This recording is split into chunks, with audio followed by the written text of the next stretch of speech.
Cerita lah. Hei.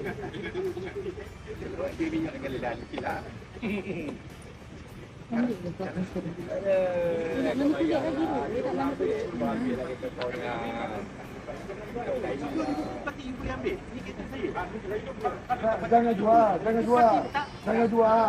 Lepas bulan you buat report kata you. Recall juga.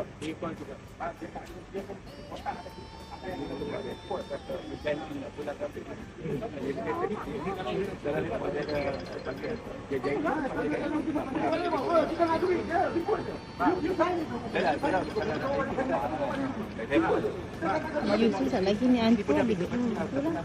Dia tu gangster sikit.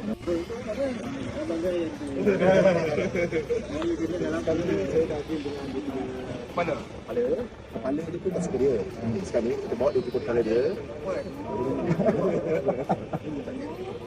Kalau tak ngam, kepala dia panggil kepala sekali. Ada.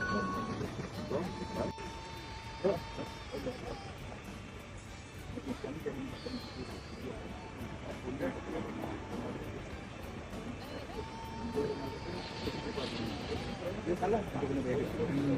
Memang dia salah pun tentu ada salah. Kalau cakap kan.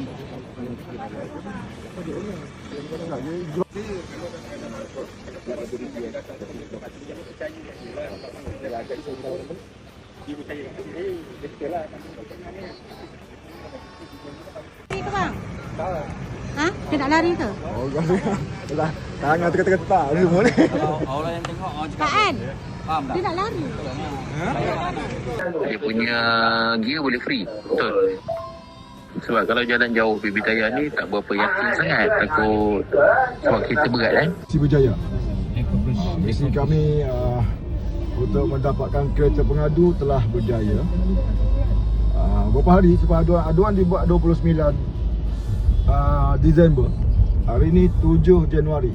Dalam masa lebih kurang 10 hari kita selesaikan kes penipuan pembelian kereta sambung bayar. YYCC.